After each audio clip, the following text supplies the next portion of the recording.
안녕하십니까. 크로노사이트 주간 운세예보 2025년 6월 1일부터 15일 6월 초순 이야기 시작하겠습니다. 6월 초순에는 올해 가장 중요하고 무거운 전체 구조 중에 하나인 목성 토성 첫 번째, 그러니까 목성 토성 사각, 이거를 보통 이제 그 목토합이 있고 나서 목성이 토성으로부터 빠져나오면서 하는 일종의 상현, 상현사각이라고 그러거든요. 목성과 토성의 상현사각, 이거를 그 편의상 GS1이라고 부르는데, 보통 이게 목성하고 토성이 그 역행을 반복을 하면서 한 3번, 가끔은 5번까지도 일어나는데, 이번에는 2024년부터 2025년까지 3번 벌어지고, 이번 6월 15일에 벌어지는 목성 토성 그 상현사각이 3번째이자 마지막입니다. 이제 그 다음에는 언제였지? 2029년에 목성 토성 대립각으로 이제 이어지죠. 목성 토성 그 경각의 경우에는 어쨌든 크로노 크레이터라고 그래가지고 점성학적으로 시대를 구분짓는 일종의 코너스톤이라고 그러죠. 이거를 뭐라고 그러죠? 어쨌든 그 분기점 혹은 그 경계가 되는 되게 중요한 구조거든요. 근데 그 중에 하나인 그 목성토성 상현사각 그랜드 스퀘어의 3번째 구조가 6월 15일에 벌어지기 때문에 되게 중요한 그런 점성학적으로 중요한 시기라고 할 수가 있습니다. 그 외에도 여러 가지 구조들이 되게 많아요. 양적으로 많습니다. 그래가지고 제가 드려야 될 얘기도 길어질 것 같아요. 자, 첫 번째 구조는 지금 빠르게 움직이는 수성이 오리온 자리 베타성인 리겔이랑 만나는데 6월 3일입니다. 6월 2일 저녁부터 3일 오후까지 작동을 하고요.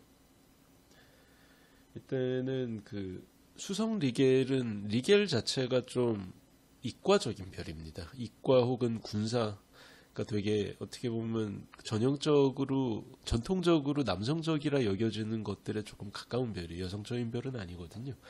근데 이제 수성이나 목성이 리겔이랑 만나면 어떻게 되냐면은 수성 목성이 리겔이랑 만나면 되게 과학적이 돼요. 공부하는 약간 연구인, 과학자 약간 그런 느낌이 나거든. 혹은 엔지니어라든가. 그러니까 이제 입으로 썰 푸는 사람들이 아니고 직접 실험하고 그 해가지고 증명하는 사람들 이제 가까워지는 거거든요.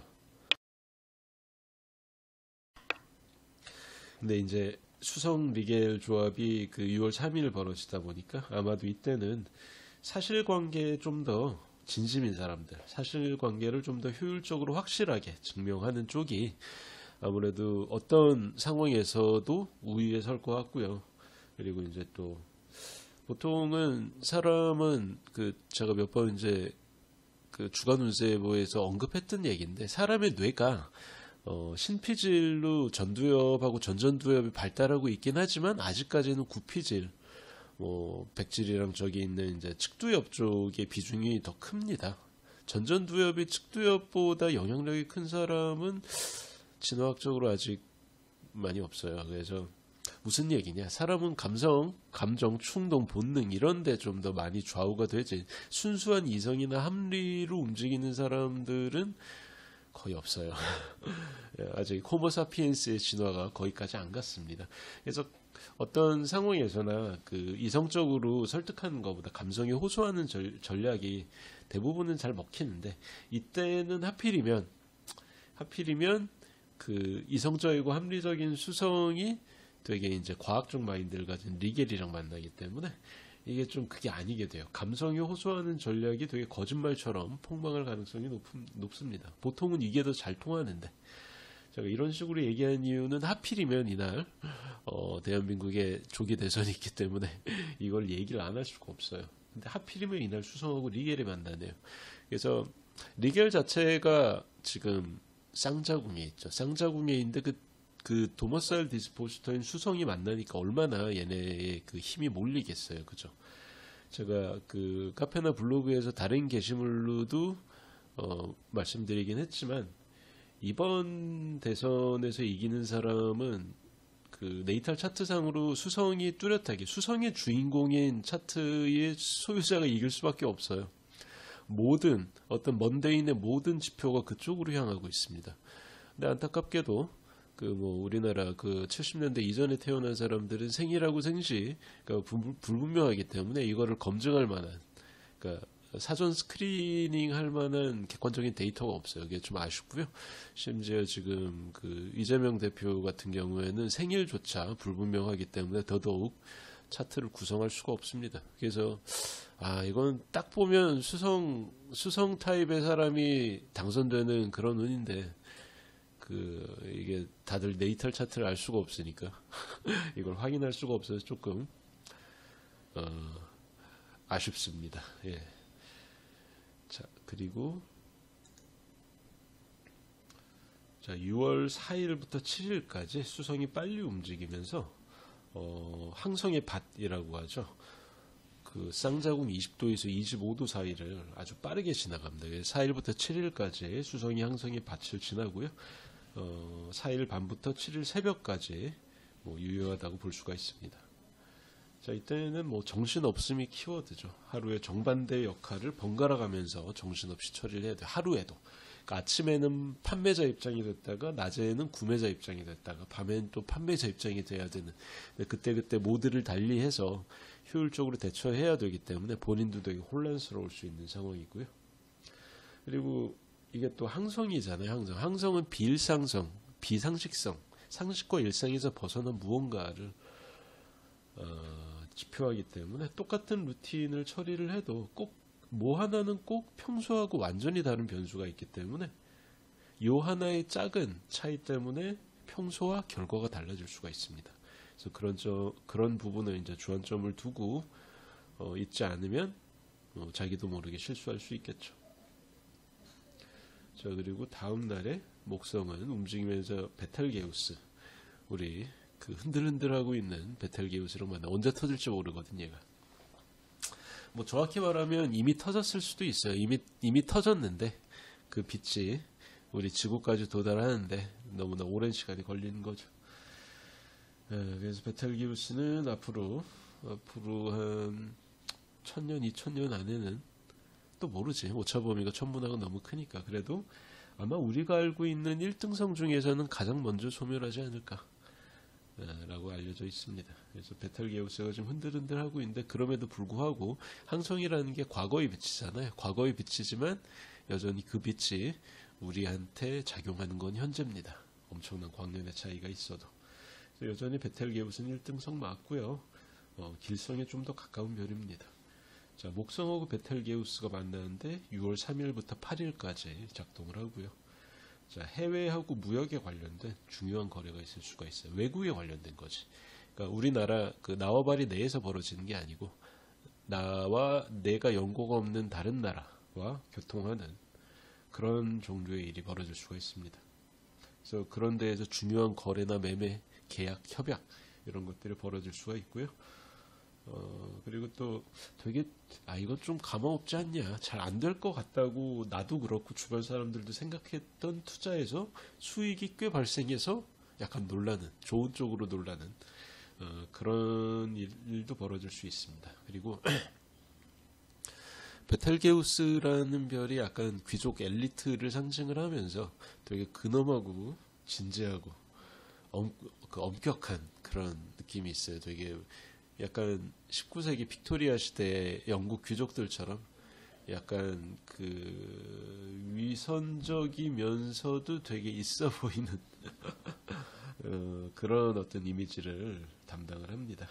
요즘 같은 경우에는 이 엄근진이라는 게 약간 우스갯거리가 되기가 쉬운데, 이때는 엄근진이 되게 사람들한테 어필하는 매력으로 다가가서 상당히 상당한 메리트로 작용할 수 있다는 거. 특히 안 그래도 목성이 보수적이고 체면을 중시하잖아요.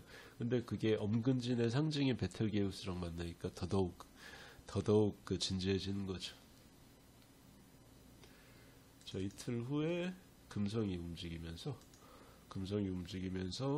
그 미라크랑 만납니다. 얘가 아마 제 기억으로는 안드로메다 자리 베타성인가 감마성인가 그럴 거예요. 그 미라크는 금성 중에서도 금성이 약간 그 자제 없이 마구 하고 싶은 대로 하는 약간 그래서 결과적으로 흉성에 가까운 그런 느낌의 별인데 자 이번 금성 미라크 회합은 6월 그 6일 오후부터 7일 오후까지 그 유효한 구조입니다. 그 이때는 진짜 별 생각 없이 놀고 먹는 나이라고 보면 되고요. 제가 보통 이런 말을 할 때는 계획이랑 자제 같은 거 없이 본능만으로 시작한 행동으로 그런 행동이 어떤 결과로 이어지는지 긴장하세요라고 말씀드리는데 이때는 그런 결과 따위 아무도 상관 안 하기 때문에 그냥 묻혀서 지나갑니다. 경계와 긴장이 먹히지 않는 그런 구간이라고 보시는 게 좀 더 맞을 것 같아요.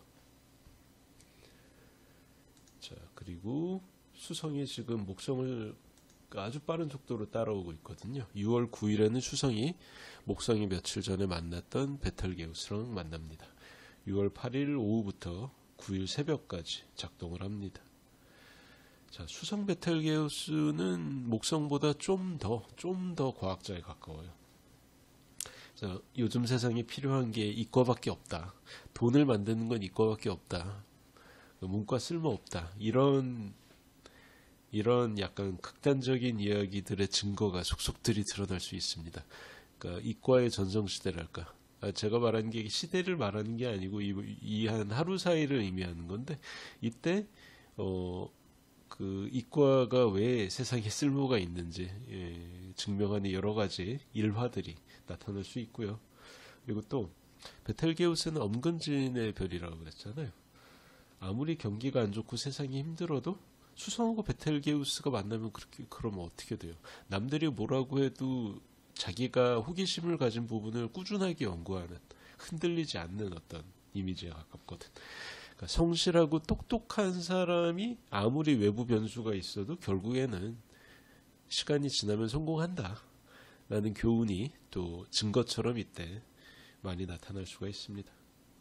게다가 베텔게우스랑 만날 때 수성은 여전히 자기 도모사이린 쌍자궁에서 룰러십을 얻고 있거든요.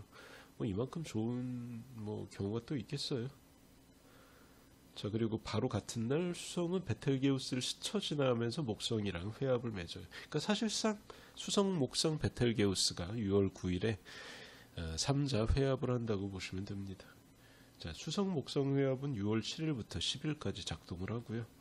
이때는 커리어 전반에 걸친 성과가 드러날 수 있어요. 하나 특정한 분야에서만 나타나는 게 아니고 모든 분야에서 쫘라락 다 좋은 성과가 나타나는 거죠. 그 중에서도 이제 투자 부문 그리고 IT, 첨단기술, 스타트업, 지재권에 관련된 투자에서 정말 제가 보통 이런 표현 잘 안 쓰잖아요. 폭발적인 성과, 폭발적인 이득이 날 수가 있습니다. 자, 근데 이걸 자기 걸로 만들려면 변통궁 후반에 여러분 네이탈 차트에 뭐가 있어야 돼. 되게 중요한 뭔가가 있어야 됩니다. 그래야 변통궁이 아니더라도 쌍자궁 28, 29도랑 파틸에 가까운 각을 맺는 되게 중요한 네이탈의 구조가 있어야 돼요. 안 그러면 그게 완전히 자기 거가 되진 않겠죠. 다만 한 가지 여기에서 문제가 되는 게 이 회합에 약간 한계 같은 게 있어요. 뭐냐면은 타협을 허용하지 않는 완고한 태도 같은 게 작용한다는 건데 혹은 되게 딴 사람들과는 다른 약간 천재 자폐 스펙트럼 그런 인물형과 같은 되게 괴짜 일론 머스크 같은 스타일이죠.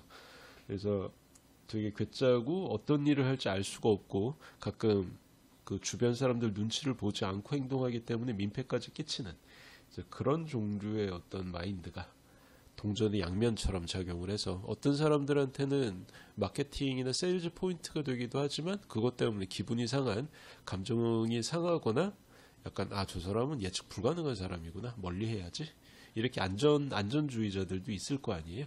그래서 그런 사람들한테는 오히려 이런 식의 태도가 기회를 그러니까 이런 식의 태도 때문에 자신한테 응당 돌아올 기회가 박탈당할 수 있다는 거. 그러니까 동전이 양면처럼 작용한다는 거를 명심해야 될 것 같습니다. 그리고 같은 날에 수성은 정말 빨리 움직이거든요. 이때 수성이 재빨리 쌍자궁을 벗어나서 거해궁으로 가면서 여기 있는 토성이랑 백양궁 1도 토성이랑 사각을 맺습니다. 정확히 말하면 58분인가 59분인가 그래, 영도. 자, 6월 7일 밤부터 11일 오후까지 작동을 합니다. 자, 이게 수성 목성 베텔게우스 회합 바로 직후에 거의 24시간도 지나지 않아서 24시간도 지나지 않는 상태에서 바로 토성한테 까이거든. 그러니까 환호가 순식간에 침음성으로 바뀌고 영광이 단숨에 나락으로 떨어질 수가 있습니다. 정말 뻥 하면 뻥 터지면서 잘 되는 것 같지만 갑자기 확 절벽에서 굴러 떨어뜨리는 약간 좀 타임로드나 퍼스널 시그니피케이터가 수성인 사람들 입장에서는 정말 뭐 같은 그런 구성이라 할 수 있고요. 이때 이렇게 약간 나락으로 떨어진 이유가 평소라면 이 정도쯤 입을 털어도 사람들이 대충 웃고 넘어가겠지. 좀 과한 공격성이 담긴 농담이라던가 약간의 사기성, 약간 사람들을 과장해서 사람들이 약간 속여먹는 듯한 그런 논조, 이런 것들이 평소에는 큰 문제가 안 되는데 이때 큰 문제가 되면서 아, 내가 안일하게 생각했구나라는 게 증명이 되면서 끔찍한 손해로 이어질 수가 있습니다.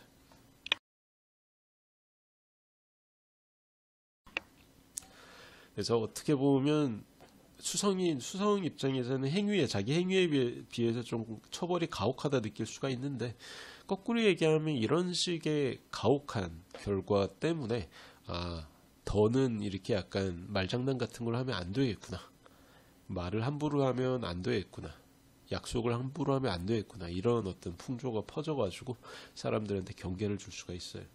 뭐 공공질서에는 이득일 수 있다는 얘기죠. 자, 바로 그 후에 목성이 움직이면서, 자, 목성도 데트리먼트 상태인 쌍자궁에서 벗어나서 자신이 엑절테이션을 얻는 거해궁 개자리로 진입합니다. 6월 5일부터 15일까지 작동을 해요. 근데 이 목성 개자리 진입이 아주 오묘합니다. 일단 데트리먼트 상태에서 벗어나서 엑절티드 상태로 진입하니까 되게 목성 상태가 나아질 것 같죠? 그렇지 않아요.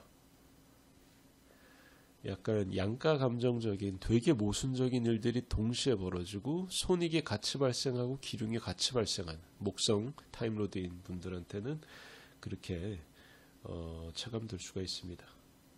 그래서 예전에는 원칙이나 정의처럼 약간 고리타분한 가치를 내세우는 게 비웃음 당하는, 저 어떻게 보냐, 고리타분하게, 약간 이런 그런 처우를 받는 상황이었는데, 이제 그게 더 이상 위선적인, 보수적이고 위선적인 행태로만 받아들여지지 않고, 정말 우리가 이런 지금 젊은 사람들은 별로 중요시하지 않지만 이런 가치가 필요하다, 이런 전통적인 가치도 필요하다라는 그런 분위기가 슬슬 퍼지기 시작하는 동시에, 한편으로는 그에 대한 안타고니스트로 반작용처럼,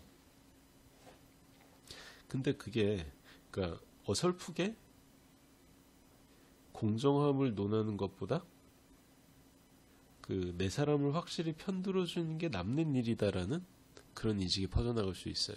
그 무슨 얘기냐, 공사 구분을 안 하고 그 말하자면 내 사람을 챙기는 게 오히려 더 이득이다. 그러니까 공평함과 평등함이라는 건 내 사람, 나와 남이 없잖아요. 나와 남 모두 똑같이 적용돼야 되는데 그게 아니고 적은 까는데 내 편은 실드 쳐주는, 어떻게 되면 되게 치졸하고 옹졸하고 비겁한 자세거든요. 이거는 사실 있어서는 안 되죠. 호모사피엔스가 진화를 하려면 이런 자세는 싹 다 사라져야 돼요. 근데 안타깝게도 우리는 아직 동물이잖아. 동물은 집단끼리 싸울 때는 어때요? 쪽수로 밀어붙여요. 몸집 크고 쪽수 많은 놈이 이기는 게 이 물질계입니다. 그렇기 때문에 그 공평함과 어떤 그 장기적인 원리 같은 거를 논하는 것보다는 편을 잘 들어가지고 우리 편을 실드 쳐주고 남들을 까면서 연대감을 형성하고 이기는 게 남는 장사다. 약간 이런 식의 좀 그 되게 사적으로 치우쳐 있는 그런 마인드가 또 득세할 수가 있어요. 그러니까 두 가지 서로 상반되고 모순되는 움직임이 동시에 나타나는 거지. 어쨌든 이거는 뭐 그 거해궁 진입만이 아니고 목성이 앞으로 그 거해궁에 몇 개월은 계속 있거든요. 반년 정도는. 그래서 그동안 아마도 계속되지 않을까 싶어요. 그리고 이때 또 생각보다 공격적으로 투자하는 사람들이 늘어날 거기 때문에 아마 피날레를 장식하지 않을까 싶고요. 이 얘기는 길게는 안 하겠습니다. 예. 자, 그리고 3일 후에 그 화성이 움직이면서 알파드, 이게 어디 자리였지? 까먹었습니다. 죄송합니다. 되게 큰 별인데요. 그 알파드랑 화성이 만나요. 6월 13일이고 6월 12일부터 14일 오전까지 작동을 합니다. 이때는 되게 연애, 결혼, 인간관계에 관련된 일들이 잘 벌어질 수 있어요. 사랑하는 사이인데 이런저런 문제 때문에 결혼해서 가정을 꾸리긴 어려운 커플. 왜 어려울까? 뭐 거리가 멀리 떨어져 있어서, 나이 차가 너무 많이 나서, 서로 뭐 직장 상사하고 부하 관계라서, 아니면 한쪽이 유부라서, 수많은 경우의 수가 있을 수 있지만 그 모든 결혼까지 가기 어려운 그런 관계를 포괄하는 게 화성 알파드 조합입니다. 그래서 이런 사람들한테 그들의 관계에 대해서 의문을 던질 만한 그런 이슈가 이때 벌어질 수 있어요. 좋은 일은 아니겠죠. 자, 그리고 또 보통은 솔로들이 여러모로 안전하다고 하잖아요. 너무 이거는 39금적인 얘기일 수도 있는데, 어쨌든 이런 안전한 솔로들한테 역차별이 벌어질 수 있는 약간 서글픈 그런 어떤 일들이 벌어질 수가 있습니다.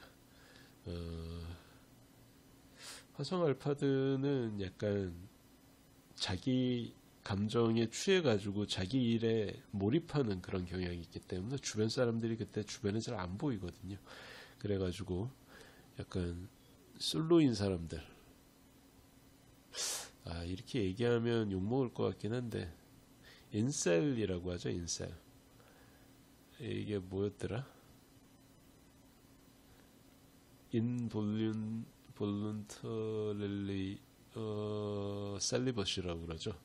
나는 연애하고 싶은데 스펙이 안 돼서 외모가 안 돼가지고 연애도 결혼도 못하는 그런 안타까운 그 이쪽 그 연애 정글에서 밀려나 있는 만년 후보군이 있습니다. 혹은 후보도 못 되는 그런 약간 가련한 위치의 사람들. 그런 사람들한테 크게 상처가 될 만한 일이 이때 벌어질 수가 있어요.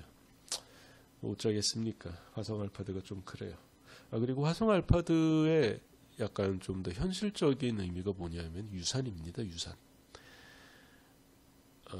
유산이 뭐죠? 어쨌든 인공유산이든 자연유산이든 유산을 의미해요. 그래서 어보션을 의미하기 때문에 이때는 출산택일에서 다른 게 아무리 있어도 화성 알파드 구간은 배제하는 게 좋아요. 그러니까 이 기간은 배제하는 것이 좋다는 거죠. 분명히 말씀드렸습니다. 자, 나중에 저한테 뭐라고 그러지 마시고. 자, 다음 날에 수성은 알헤나랑 만나요. 6월 13일 저녁부터 14일 오후까지 작동을 합니다.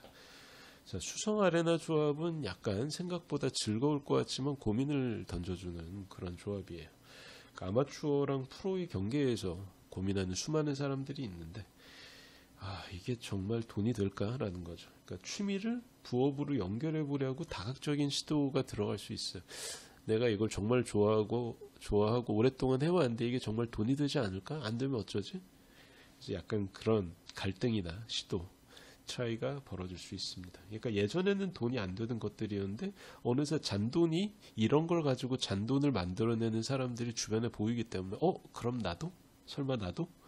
약간 이런 고민이 되는 거죠. 그러니까 취미가 부업이 될 수 있는지 혹은 부업이 생업이 될 수 있는지, 그런 고민들이 이때 벌어질 수가 있어요.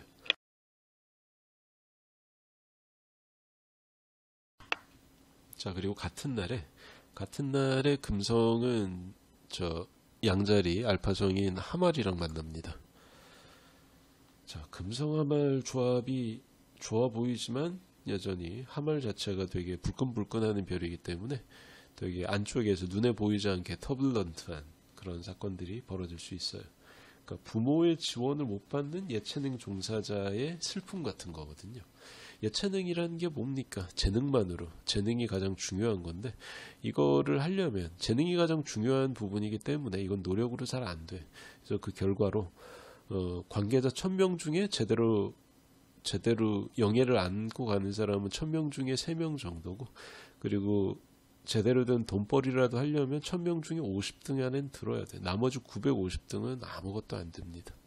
그게 슬프지만 예체능의 현실이고, 근데 이제 재능이 있어도 이게 부모의 지원이 없으면 이걸 쭉쭉 뻗어나가지 못하거든. 돈이 없으면.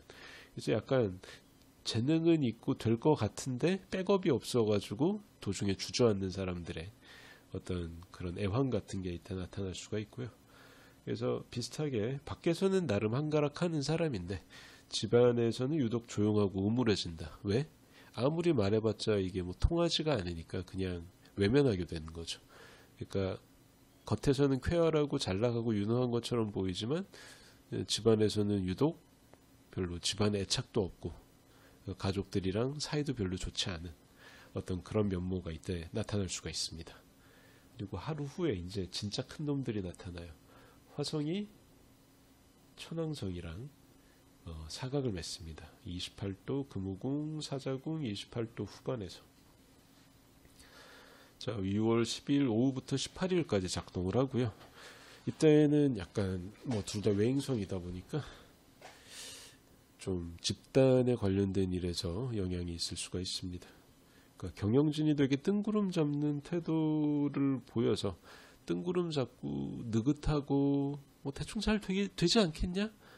뭐 약간 제대로 준비도 안 하고, 그러니까 디렉션도 안 쥐어주고, 그러니까 실무자들은 나름 살아남고 성공하려고 이제 긴장하고 있는데 윗선에서 저렇게 흐리멍덩하게 구니까 되게 열받는 거죠. 그래서 실무자들이 경영진한테 강하게 반발하는, 하극상이라고 하기에는 그게 아니고 약간, 그러니까 파업 같은 게 아니고 야 이거 우리 이렇게 가면 안 되는 거 아니야? 라고 반발하는 그런 게 나타날 수 있어요. 그리고 또 기술적인 얘기인데 업데이트라는 건 좀 더 나아지려고 하는 거잖아요. 근데 업데이트를 했는데 어떤 오류와 기능 이상 때문에 되게 광범위한 피해가 발생을 합니다. 한 100개 업데이트 중에 하나 정도는 이런 트러블을 벌이는데 이때가 바로 그런 때가 되기가 쉬워요. 당연히 화성천왕성 경각이니까 탈 것에 관련된 사고 확률도 많이 증가할 겁니다. 그러니까 이때는 뭐 이동이라는 거 안 하는 게 좋겠죠. 웬만하면. 그리고 같은 날에 제가 처음에 초두에 말씀드린 토성하고 목성 상현사각의 세 번째이자 마지막 사각이 이때 벌어집니다. 백양궁 1도의 토성이 거해궁 1도의 목성한테 순방향 사각을 보내는 구조예요. 자, 5월 22일부터 7월 5일까지 아주 길죠. 거의 뭐 6주 넘는 기간 동안 작동을 하고요. 이때도 그러니까 이 구조도 결코 아름답거나 평화롭지 않습니다. 자기 식구 잘못을 감싸려다가 예상했던 것보다 훨씬 더 큰 징계나 반작용 때문에 집단 전체가 흔들린 일이 있을 수 있어요. 내 식구 챙기다가. 그리고 또 약간 정신승리라고 그러죠. 그러니까 사실은 내가 쟤보다 못났고 경쟁에서도 졌는데 그래도 내가 착한 사람이니까 나는 원리 원칙을 지켰으니까, 사실 상대방도 원리 원칙을 지켰는데 왠지 자기가 좀 더 원리 원칙을 지켰기 때문에 상대방은 반칙한 사람처럼 만드는. 근데 실제로는 상대방 반칙 안 했습니다. 여러분 뭔지 아실 거예요. 약간 도덕적 우위를 만들어가지고 정신승리하려는 그런 성향이 사람들한테 있거든요. 이것도 호모사피엔스의 뇌에서 제거해야 되는 되게 구습 중에 하나인데 되게 치졸한 심리인데, 근데 방어 기제라는 게 다 치졸하잖아요. 그러니까 사람이 이제 자신의 자아를 지키기 위한 방어 기제는 다 치졸하기 마련입니다. 근데 이때는 약간 정신 승리를 하는 그런 어떤 성향이 평소에는 큰 문제가 안 됐다가 갑자기 이것 때문에 아주 큰 피해를 보는 재앙과 같은 상황에 부딪혀가지고 정말 좋지 않은 표현이지만 좆되는 그런 결말로 이어질 수가 있어요. 그러니까 이때는 도덕적 우위로 뭔가를 풀어 헤쳐 나가려고 그러면 안 돼요. 죽어요. 절대 그러시면 안 되고요. 실질적으로 차라리 남들이 욕해도 힘으로 눌러야지. 힘으로 눌린 상태에서 나는 쟤보다 도덕적이니까 나는 착하니까 이런 식으로 하면 정말 밟혀져 다시는 제기하지 못하게 될 수가 있습니다. 그래서 그런 일들이 벌어질 수가 있고, 그리고 또 한 가지 채무에 관련된 문제가 이번 구조에서 벌어질 수 있는데, 그 이유에 대해서는 너무나 복잡한 기전이 있어서 굳이 설명드리진 않겠습니다. 그러니까 이런 거지. 빚이 너무 늘어나고 있으니까 지금이라도 브레이크를 걸고 긴축을 해야 된다라는 그런 생각이 있을 수가 있고, 그리고 또 한편으로는 빚이 늘어나고 있으니까 이게 너무 커져 버렸으니까 지금까지 빚을 안 지고 개미처럼 아끼던 사람도 같이 부담해야 된다. 그러니까 개미하고 배짱이 라이프 스타일이 있는데 배짱이들이 너무 일을 크게 벌려놓으니까 지금 개미들이 저축해 놓은 창고를 털어서 공동체의 존속을 기도하자. 약간 이런 움직임이 있을 수가 있어요. 그러니까 뭐 이렇게 이렇게 까놓고 얘기하면 당연히 전자보다 후자가 치졸한 어떤 발생인데, 정작 그게 이 채무의 문제가 너무 커가지고 공동체의 존속을 위협하는 수준이 되면 사람들이 약간 그때부터는 원리 원칙대로 생각을 못하게 되고, 생존을 생각하게 되면 사람들이 보통 나쁜 짓을 벌이거든요. 생존의 위협을 안 받을 때 모든 생물은 가장 선량하다. 근데 생존의 위협을 받기 시작하면 평소에 선량하던 사람들도 나쁜 짓을 하게 되거든요. 원래 곳간에서 인심이 난다, 뭐 이런 얘기도 있고, 항산이 있어야지 항심이 있다. 이건 맹자에서 나온 얘기든가. 그러니까 호주머니가 두둑해야 비로소 그 다음 생각을 한다 라는 건데, 말하자면 생존이 위협받으면 내가 당장 굶고 내 가족들이 굶을 만한 상황에서는 윤리고 도덕이고 그딴 거 없죠. 그러다 보니까 이 채무에 대한 어떤 가장 기본적인 원칙도 이때 깨질 수가 있어서, 이 원칙을 깨뜨리는 소리를 너무나 당당하게 하는 사람들이 이 시절 주변에 되게 많이 나타날 수가 있습니다. 생각을 해보시고요. 또 마찬가지로 공사 구분의 기준을 어디쯤에 둬야 되냐. 너무 빡빡하게 이거를 적용을 해버리면 인간미가 없고, 너무 느슨하게 적용하면 원칙 자체가 사라져가지고 다들 각자 도생하게 되죠. 그래서 과연 어디쯤에 우리 사회에 공사 구분 기준을 둬야 되냐라는 어떤 치열한 논의가 이때 벌어질 수가 있습니다. 그러니까 이게 개인의 삶에 영향을 직접적으로 미치냐 하면 아니겠지만, 이때 벌어진 일들 때문에 1년 후, 2년 후, 3년 후 개인의 삶의 양상이 많이 달라질 수 있어요. 그러니까 이거를 살피는 되게 좀 넓은 시야를 가지시기를 권합니다. 자, 크로노사이트 주간 운세부 2025년 6월 초순 이야기 여기까지 하겠습니다. 감사합니다.